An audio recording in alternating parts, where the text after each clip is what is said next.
I strongly believe that Akwa Ibom is a state that will position Nigeria and West Africa on the global stage if harnessed properly. David Raymond Edet is a visionary entrepreneur with deep experience in the oil and gas sector in Nigeria and Africa, as well as a strong passion for African geopolitics and the role Nigeria will play in the state of global affairs. Today we have the David Raymond Edet joining us for Noble Conversations. Now, David Raymond is the founder and CEO of Unipro Africa. And this man has deep, when I say deep, I mean deep experience in the oil and gas sector in Nigeria and Africa, but also even deeper interest in how all those things affect, Nigeria and Africa in terms of their place in the world. So he's very, very, very, very passionate about African geopolitics and the role that Nigeria will play in that, in African geopolitics, but also in global affairs, considering Nigeria's like vast resources, all the way from gold to crude oil, different mineral resources. I mean, different rare earth minerals as well. And this man is also a Rotary Paul Harris Fellow. And this award is given to people who have made contributions in one way or the other, I believe financially, different ways, to international humanitarian and world peace efforts. I mean, we're in turbulent times, different wars breaking out on different fronts. And so whatever role we can play to encourage more diplomatic solutions and to encourage more peaceful options is what we should do. And this man is phenomenal. I'm really looking forward to this conversation, and I'm sure you guys are looking forward to it too. So join us. Yeah, I'm drinking my tea. So if you have tea in your hand, join us. If you have coffee, join us. If you have something else, join us. We're ready for this conversation. Let's go.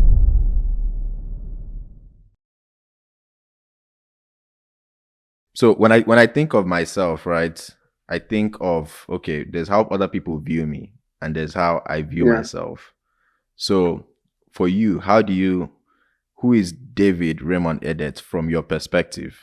Because, other people know all this stuff that you do, but when you think about yourself, how do you view yourself? I think the way I see myself is someone who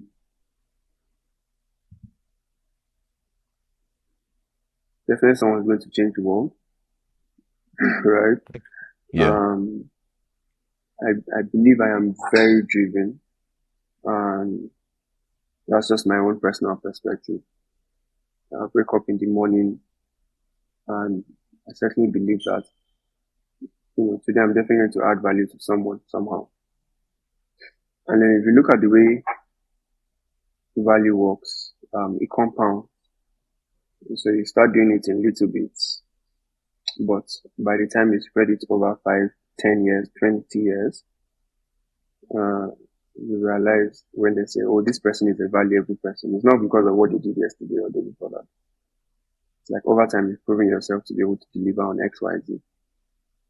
Right? So I look at myself and it's like, put me in any room and give me a few months. Probably be one of the most valuable people in that room. So that desire and that drive to add value, like where does it come from for you? Because different people have different things that motivate them or help them wake up in the morning, right, to attack the day. So for you, like, where does that drive come from? So there's this scene in this movie, Batman, The Dark Knight Rises, where Bruce Wayne was talking to someone in prison. He had gotten into the prison, and someone said something about, I think the person who was having a conversation with something about fearing death. And then Bruce Wayne says, I don't fear death. I fear dying in here. Um, that has, that for me largely explains the way I see things, the way I view the world. The drive to do certain things, to do as much as I can, comes from the fear of dying tomorrow without achieving some of the things I want to achieve. 20 years after I'm dead, I still want at least 50 years. I'd be happy if it's 100 or 200 Maybe years. 100. Yeah. Maybe 1,000. Just make it 1,000. Make it 1,000. Right. People should be able to look back and say, oh yes, David Raymond did this or that. And you can see it with the way I live, because my very short life, I go back to Tope or even my primary school, Monet. And there are still things that David Raymond did that. There's still that thing, which is, again, drives me. So you create enough value with enough people. When you leave, when you're done, people should still be able to point out a particular thing you did that was impactful. So it is this desire to not die without accomplishing some of the things that you want to accomplish because you want to leave a legacy. Yes. Correct. Okay. And so in terms of leaving a legacy, right? One of the areas that you're really passionate about, from the few conversations we've had over like text, is African geopolitics.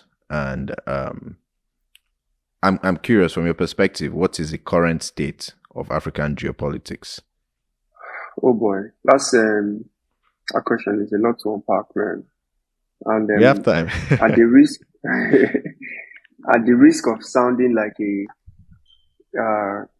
like an analyst, and the thing with politics is you can't really analyze things. But if we look at what's currently happening in the African scene generally, one of the things that I can immediately point out is that there's a lot of, if I should say, wisdom now being deployed. Many African leaders are wiser. Many African leaders negotiate things differently now than they did before. If you look at a lot of the revolution acts that have been happening in recent years, right, you'd see a change in the way leaders discuss with their Western counterparts, so whether it's the Europeans or the Americans. And again, thank God for social media, right? So even young people are now more politically enlightened. And they're more connected. So there's a protest currently going on in Kenya, and it constantly pops up on my Twitter feed. And I also have a lot of people from Nigeria who lend their voices to their comrades in Kenya.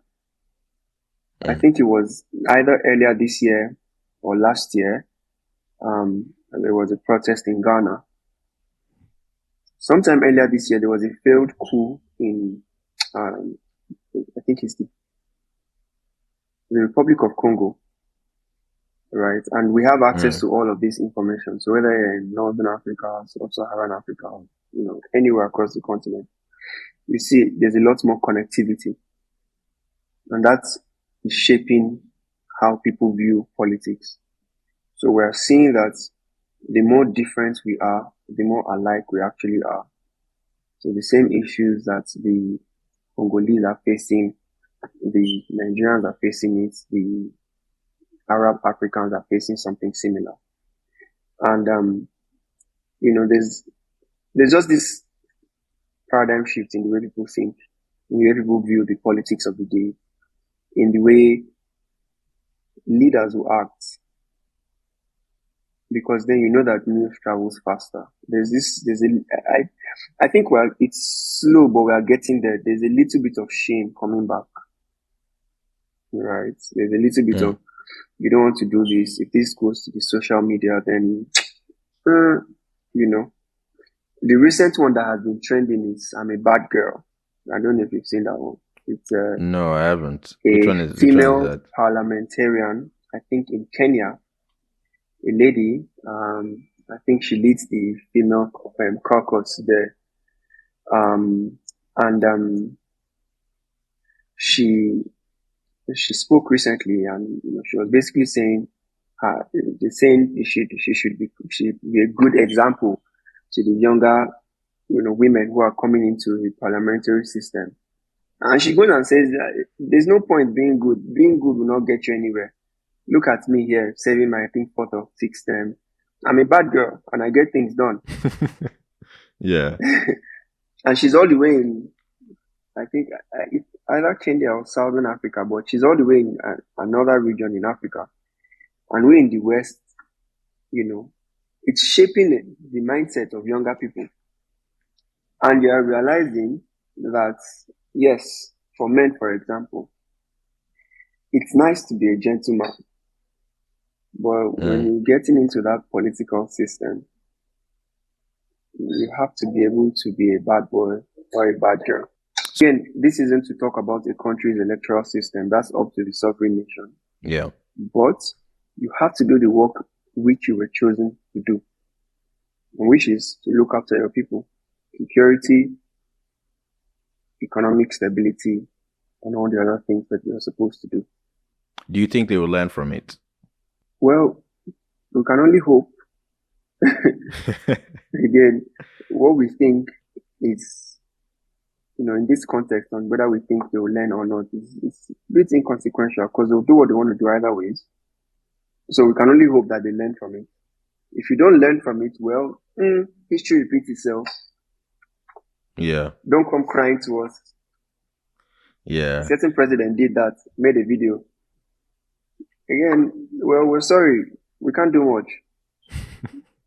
So, yeah. So, okay. Yeah, I mean, I certainly hope that they learn from it because, like you said, like coups are never a good thing. At the same time, it's also like, okay, if you continue to be greedy and you're not doing what you need to do for the people, like people will naturally not be happy about it. And those are the results of things like that. So Nigeria, let's shift from, Africa to Nigeria. So in terms of democracy, right? What role do you see Nigeria playing in, first of all, upholding, because we just celebrated 25 years of democracy, right? And what role do you see Nigeria playing in upholding that democracy within our country first, and then next in neighboring countries? I mean, I'm thinking of the whole when the coup happened in Niger, and ECOWAS, Nigeria talked about invading, but then that didn't happen. Like, basically, do you see Nigeria still being able to lead if people feel like we made promise to do something, but then we didn't follow through on it? Like, do you see Nigeria still being able to lead, first of all, in upholding its democracy, and then in leading other nations in democracy as well, around surrounding nations? I think Nigeria for a very long time has always played the big brother role.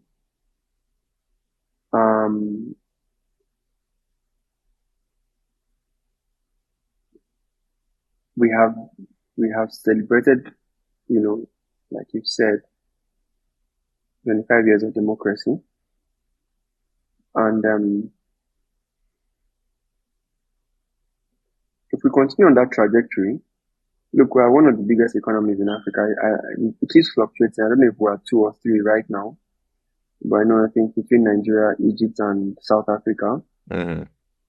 And these 3 countries So not just Nigeria in this sense, would continue to play the role where other people look up to us.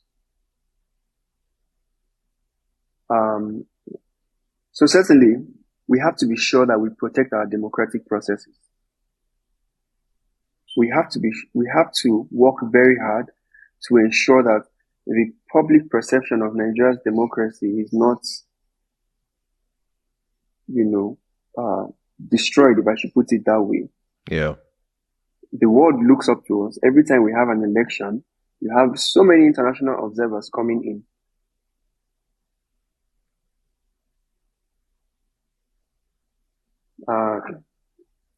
So I think the short answer to that question is yes. I think Nigeria's role is very, very important. It cannot be understated. And for our own sakes, and when I say for our own sakes, I mean we need to continue to, because beyond what we are protecting, and that's our democracy and the public image, we also have to work very hard to maintain our position as one of the strongest nations in this continent. Yeah. To do that, you have to continue to be respected. And ensuring that our democratic processes are intact is one of the ways to be, continue to earn that respect from not just our neighbors, but the entire international community. So that's my thoughts on that. Okay. And you talked about the entire international community. When you look at Nigeria's role on the global stage and its future place in the world, I think about, first of all, our population and our productivity, because right now we have a population of about 200 million people, and it's expected to double by 2050, surpassing the US. And I think we're also the country with the largest youth population globally. I mean, I think over 7% of Nigeria's population is under 30 years old. And so when you think about that growth that we're expected to experience within the next few decades, how do you see this impacting the productivity of the country? And where do you see Nigeria in 2050? It could definitely be a good or a bad thing. Why? For China, it's a good thing. You have a strong labor force in which you can harness. That gives you a very, very strong edge in the world. Right? It could be a bad thing because Nigeria is the poverty capital of the world. You can't have a nation that has such a high percentage of people living below the poverty line and expect peace. Let's not go too far. The thing is already playing out. Sure, it's not. It's already playing out. Yeah. An idle man is the devil's workshop. And that will always be true for the context of nation building. And so, unless we can change things around, create jobs, ensure education. So we need job creation, we need education, we need good healthcare, we need food security. If you have these things, as a nation, then you can be assured that things like security will improve. Your GDP would improve. The purchasing power of people will get better. Your currency is strengthened. And of course, in the long run, then it's a good thing. It's something to celebrate. Yes, we are so and so million people, whether we are saying 200 million, whether we are saying 180 million people, over 200 million people, then that's a good thing. But having the numbers is not a good thing when more than half of the people are trying to kill the remaining small percentage or trying to kill themselves. Mm-hmm. So yeah, okay. We have, yes, leadership is responsible for, ensuring that the currency is strengthened, people have jobs, there is security. And I know I know people are probably thinking, okay, well, leadership is failing us. So how can people find ways to still create those opportunities and contribute irrespective of how leadership is showing up? Because obviously leadership is crucial and essential, and if the leadership is not actually working for the people, then it's difficult to move the country in any one direction positively. um but how can people still change that narrative if somebody is asking, what role can I play in this?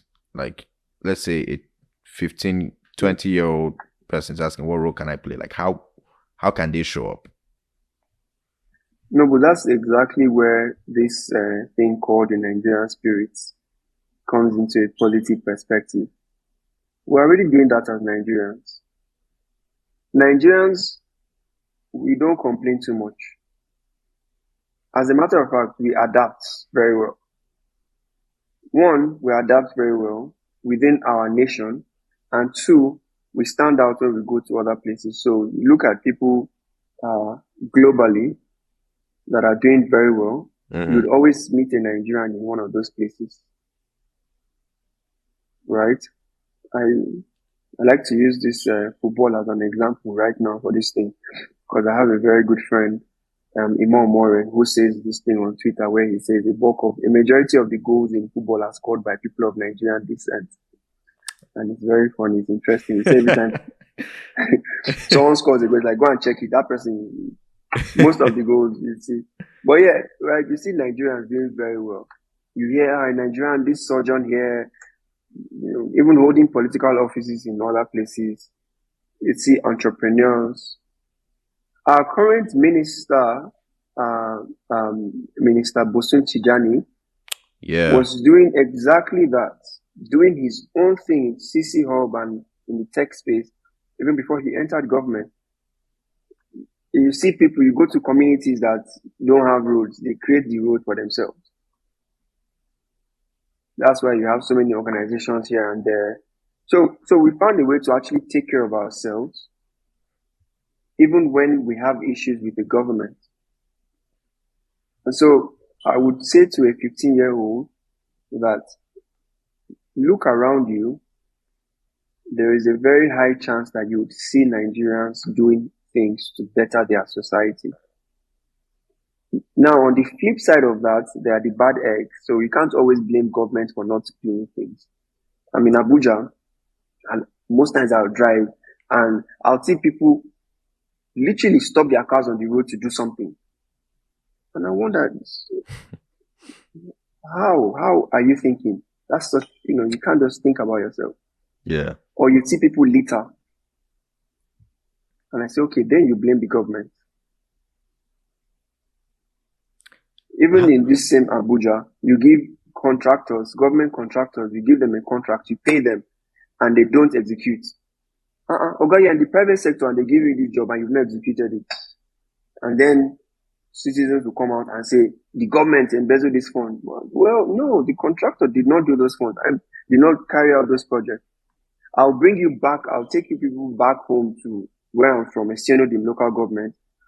In my local government, well, first of all, if you're from Esienudim and you go into politics, you have to ensure you deliver, because we are very crazy. When you say be a bad boy and a bad girl, all of us, they are bad boys and bad. You cannot get into office and not deliver. Yeah. By the next election cycle, you are leaving. So the people are very much involved, both from the government perspective and from the private sector perspective. We ensure that if there's a bad road, everybody's writing to whoever is responsible for that. And the representative in government will respond to us that, please, XYZ has been awarded this road. We know where to check the award contract. We would find that person and we'll say, okay, why have you not done this road? So that's how we do it where I'm from. That's how we have thrived and survived. I always tell people, come and visit the Senate. It's a small local government, but it's a thriving local government. So it sounds like a culture of accountability is needed. Exactly. Okay. And that's needed both on the side of the government and on the side of the citizen, the everyday citizen. Exactly. Yeah. No, I agree. I think I like what you said, the example you gave about Bosun Tijani with CC Hub. Because even now that he's, in government, it seems like he's still trying to replicate some of the things he did with CC Hub in terms of creating opportunities for, I think, 3 million Nigerians to develop skills across whether it's marketing or developing, and so like you said, like Nigerians are very industrious. We'll find a way even when there's no way. So like I said, I'm reading this book, Nigeria Soldiers of Fortune, and one of the things that the author talks about is that despite Nigeria having a complex history, right, Yeah. and diversity. Well, first of all, Nigeria's complex history and diversity can make it challenging to unify the country around the narrative. But despite these challenges, like Nigeria is still the perfect ground to test like global social questions like, can multi-ethnic and multi-religious countries exist and succeed? That's one. And two, can a formerly colonized country become a global superpower? Now, my answer to those things would be yes, because I mean, look at the US. It was a formerly colonized country, but then look at its position in the world now. But from your perspective, how would you answer those two questions as it relates to Nigeria? And basically, how would you answer those two questions as it relates to Nigeria? I think the real answer is it depends on the people.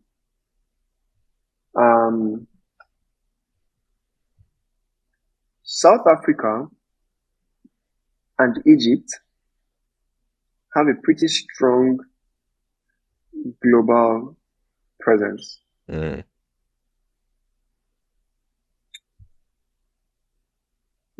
Nigeria's diversity is a blessing and a curse, right? And one of the things that I personally believe affect us is our lack of national. I don't want to use pride. Identity, maybe. Okay. Growing up, it used to be something in the lines of unity in diversity. But as I've grown, it doesn't seem to exist. Right? Why? So if we Why is have, that? well, I don't know if it's a thing of, now it's two ways. It's either now that we have grown, we are exposed to the reality, or things have gotten worse.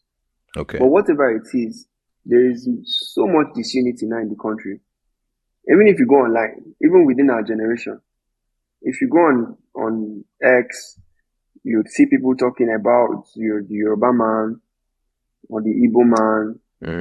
And you say, how did we as young people have this much tribalism in our hearts? All right. Look at when GRV ran for governor in Lagos State. All the sentiments of his, Igbo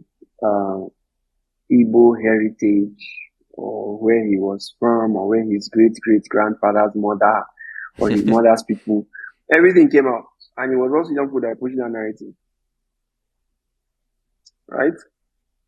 You have this kind of thing, this kind of argument, and you ask yourself, well, if we are so ununited, or we're so busy fighting ourselves, how do we even unite to fight or to take ourselves to the global stage and to get a seat at the table? Right?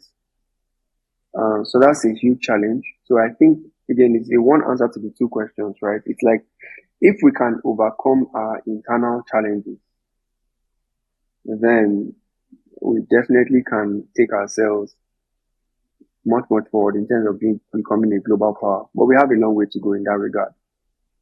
I would say this though, that again, it's not all bad for us. When Ebola virus happened, we united as a country. When COVID happened, we united as a country. So these two terrible outbreaks showed me that, well, it's not as if we hate ourselves like that. I don't know. It's just very complex. It's like we unite against an external threat, but we can't seem to unite to so we unite when there is that external threat, but we can't seem to unite to prepare for the external threat. So it's like, if there was no outbreak, if there was no pandemic, and we say, let us unite as a country to make face masks free, somebody will steal the money for that face mask. Or somebody will inflate price somewhere. Somebody will do something happen, and then that initiative to make face masks free will just not work.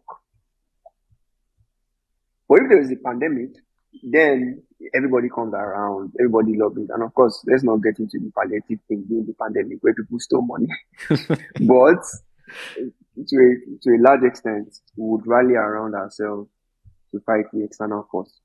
So it's a big issue for me, because like, it's as if we don't trust ourselves at all. Do you understand? Mm.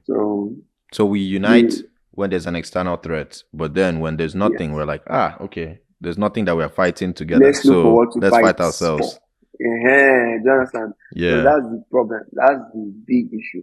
I strongly believe that if, for example, some other African country should try to go to war with Nigeria, you're going to find it very difficult. Because the way we unite against that external threat. But since there's no external threat, let's pick up sticks against ourselves. I'm thinking about the role that education would play in some of these things. Education will play a role in every aspect of it. Every aspect of it. Yeah. And the reason is, I don't think we have, not even I don't think, we don't have a lot of documented, or like, let's just say books. We don't have a lot of books or writings from former Nigerian heads of states, which is why I appreciate the one that Obasanjo did, My Watch. And the reason I say that is, when you don't have an understanding of history, right, and an understanding of the different leaders that have led the country, it's possible to repeat mistakes. And me, I didn't learn history when I went to school in Nigeria, because they said you're either in science or art, right? And because of that, like, now I'm doing the work to educate myself on Nigeria's history. And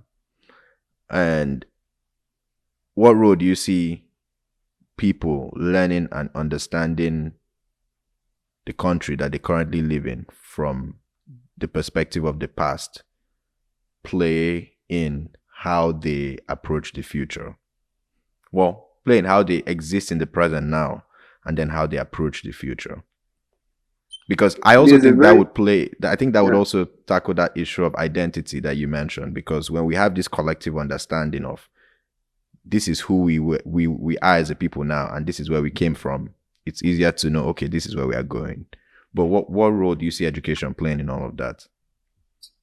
You've already answered the question. The short answer to that question is, the only way to, well, not the only way, but in reality, it's the only way. You can't know where you are going to if you don't know where you are coming from. You have to always know your path. History as a subject is not in Nigeria's curriculum. Now, I think it should be. From primary school all the way to your university, at different levels, you should be taught history. Back then, it used to be social studies. Yeah. And I think social studies used to have a bit of history here and there. But history itself, as it should be. For some reason, it isn't. Now, on the heads of states, I'll tell you that there is enough documentation. They have documented it. Not just heads of state, leaders in different fields have documented their, either them or somebody else, who has written their autobiographies or their biographies. Mm-hmm. But there's so much literature on the leaders in this country. Take it to Akwa Ibom, for example. All the 7 governors from the time of Obon Victor Ta Mm-hmm. to Senator Akpabio to Mr. Dom Emmanuel and the present governor, there is documentation on their life, their time in government, and for those who have left government, their time post-government. Mm-hmm. Recently, Mr. Netusen, the special advisor to the current governor, Pastor Moino, on media, has written an autobiography on the governor's life. That book is out there. I'm of the opinion that that book should be taught in schools, maybe to SS3 students, maybe to 100 level students, but that book should be dissected as a lecture. Maybe there should be a lecture series on it for school. But you have this material out there, but people do not know. I didn't even know here about in Abuja, it. You see, here in Abuja, you have the Yaradua Center, which was built as a collaborative effort between His Excellency Atiku Abubakar, I think Obasanjo, and the late Umar Yaradua, that's the President Yaradua at the time. So the Yaradua Center is to the elder brother of President Yaradua, Musa Yaradua, who at the time, I think at one point was even deputy head of state, was a leading political figure in Nigeria. And there's the Yaradua Center here in Abuja in central area. When you go to the center, it has a whole museum. It has everything on his life from birth to when he died, time at the war. He has a book. I'm not sure if that book is somewhere around here, right? But he does have a book. And people again don't know about these resources. There is a book here. It's called Civil War Child. It's written by Nestor Odo, right?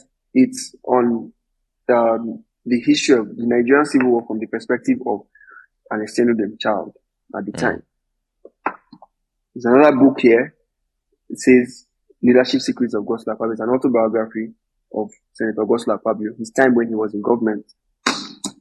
Let me write some of these things down. You said Civil War Child, right? Yes, Civil War Child, Leadership Secrets of Gospel Akpabio.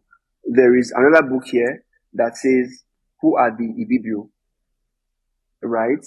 Yeah. So you have all of this. You have all of these resources, different resources on the Nigerian history.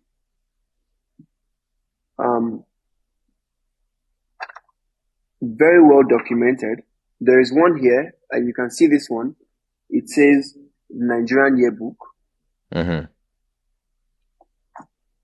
This says Prince of Time, Prince of the Times. It's written by His Excellency Dr. Omar Farouk Ibrahim. He's the current Secretary General of the African Petroleum Producers Organization. This Prince of the Time is written. It's a biography of Ado Bayero. Okay.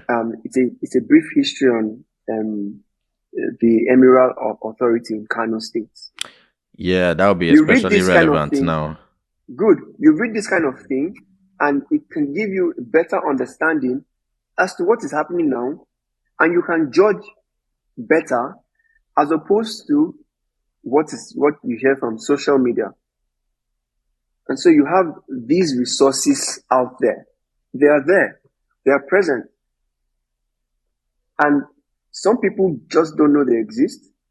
The government isn't doing enough work to publicize it. Right? You have to have this type of resources. You have to push it in schools. You have to have people read it. People understand where they're coming from. No, I think that's, yeah. There's definitely a lot out there that people are not even aware. Um, and like you said, curriculums, including it in curriculums, whether it's from primary school, secondary school, university level, will be helpful. I mean, you mentioned some books there that are focused on Akwa Ibom, and you know, Akwa Ibom is one of the 4 states that contribute to 80% of the oil revenues um, in the country, which Mhm. contributes to 70% of Nigeria's foreign exchange revenues. So, being from Akwa Ibom, um, like what role do you see the state? Akwa Ibom, you mentioned Esianudim, like Akwa Ibom, Esianudim playing in Nigeria's future in the world or future place in the world. I think Akwa Ibom, and I'm not just saying this as somebody who is an unofficial ambassador for the state, but to be very, very honest, I strongly believe that Akwa Ibom is one of those, is a state that will position Nigeria and West Africa on the global stage if harnessed properly. There's three key things to note. One, of course, the oil and gas, right? Besides oil, we have huge deposits of gas, which we haven't even started tapping yet. The second thing is the agriculture. Our palm oil sector, and this goes down to the northern side of Akwa Ibom. If you come to Esienodim, we are rich in palm oil. It's a business that can generate so much revenue, and I dare say more revenue than oil if tapped properly. And if you recall, initially the traders that came to Nigeria were trading palm oil before crude oil. Now we've sort of abandoned it because yes, crude oil is crude oil. I think there's even a company called Relief. I don't know if you've heard of them. No. Like Relief, they recently, I don't know if it's recently, but I think they're headquartered in Uyo or somewhere in Akwa Ibom, but they're headquartered there, basically processing palm oil. There's some technology that they brought. I don't know exactly. I can send it to you after, but I'd love to get your thoughts. This is what we're talking about, right? So you see things like that, and then you realize that, okay, look, we're not even tapping into that aspect. There's the third aspect that is still there, and that's tourism. We are on the shores of Nigeria, just overlooking the Atlantic Ocean. Come on. What more do I have to say? Right? And if you mix that with our history, not many people know that the amalgamation house is in Akwa Ibom. So where Nigeria, the northern and southern protectorate of Nigeria were amalgamated, it's in Akwa Ibom, it's in Konabasi. Lord Lugard's house is there, his office is there. Mary Slasor's office and one of our lodges is also in Akwa Ibom. The bridge of no return, where if you take it back to the era of slave trade, everything, it connects Akwa Ibom to what's it called? So the shoreline, Akwa Ibom, River State axis, and also Calabar. That entire shoreline to the western coast in Africa, this entire area, right? If you look at the map of Africa, it has rich history. And we can harness that and tap it, change it into a tourist, and also a revenue generating, what's it called? Activity, let's put it that way. We're yet to tap into that. Why? Why are we yet to tap into it if we know these things? The day we are opportune to have the executive governor sit on this interview, I would like that question. Okay. Don't worry, it's coming. I would really like that question to be asked, because I too am looking for the answer. And that's why I'm advocating for us younger people to get into politics, because I believe that the answer lies on that table. They say it's easier to criticize from outside. So maybe when we enter the government, then we can now know, okay, this is why or this is why, maybe, just maybe. For now, what we can do is say, this is what we think that should be done and advocate for it. Akwa Ibom right now has a lot of good PR. It's a very clean state. It's calm, it's relaxing, it has good air, it has good food, it has good everything. Thank you. Nigeria's captain, Super Eagles captain, Trustekong, recently held a charity football match there, and a lot of influencers from across the country were there. And I spoke with a few people who came in from Lagos. Maybe some of them, about 2 or 3 of them, was their first time in Akwa Ibom, and they were blown away. They're like, "What? This is Nigeria's best kept secret. How could we not know that a place like this exists? We have one of the best, if not the best, road network system in the country. You have a thriving middle class sector. You have it's a non-partisan state. Nobody's asking whether you have necessarily. Nobody's necessarily asking whether APC or PDP. Come on, the Senate president is the president from an APC. From APC, the governor is a PDP governor. Yet they love themselves. They work to ensure that the state keeps going and keeps going. And so I think if we keep pushing at that trajectory and you have more people involved, actually need to have more involvement. We need diaspora. We need to drive investment in the states. We need businesses to come in and say, okay, look, we want to come to a CNODIM to develop the agricultural sector. We have XYZ amount of millions of dollars, and this is what we want to invest in. We're ready. We're saying welcome. That's what we want, no? I'm happy you mentioned diaspora. So as someone who is in the diaspora, I'm always curious, like, what ways can the Nigerian diaspora support in nation building, right? And so switching gears a little bit to that, because I mean, tourism, oil and gas, as well as agriculture with exploration of more palm oil revenues, like those are amazing areas that could transform Akwa Ibom and help Akwa Ibom contribute to Nigeria's place in the world. So as someone in the diaspora, or for people in the diaspora who want to contribute to those efforts, you talked about investment and things like that, but what other ways can we, let's say someone like me, right, contribute to the work that's happening in Nigeria? 2 ways straight comes into mind. I've thought about this many times over and over in the past. Number one, we've just spoken about history. History and current affairs. You need to go out of your way. The diaspora needs to go out of their way to understand the history and current affairs of the country. So that, because you are not on ground, so that your narrative and your understanding is not shaped by what is seen online. Because there's a lot of fake news flying around. If people understand their history, then it's very difficult for you to be deceived. Example again, His Excellency Peter Obi ran for president.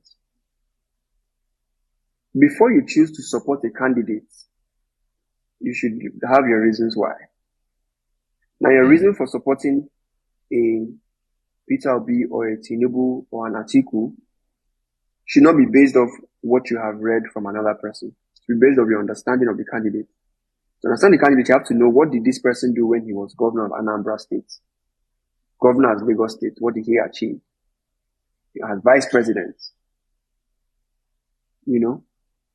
So, number one is to understand that history. Number two is good PR. Because public perception is everything. If I go on your social media, I want to be able to see you saying very good things. I mean, you can criticize. I'm not saying don't criticize. Yeah. However, they say do not, in our place now, we say don't throw away the baby with the bathwater. Yeah. So while they are criticizing, maintain that same energy when good things are happening. Right? Yeah. That's it. These are the 2 other ways besides, come back to the investment and every other thing we say.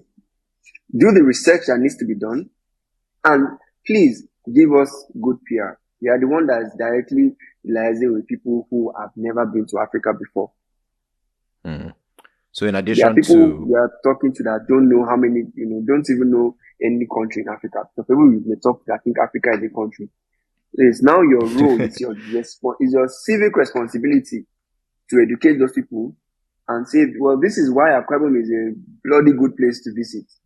Yeah, you should definitely visit there for holidays. It's good to relax. Go there, spend your money there, bring it back home. yeah, no, we want that. We want that. So yes, coming back and then investments and then understanding what's going well, history and then current affairs and then good PR. All those things, those are ways that people in diaspora can play a role. Okay.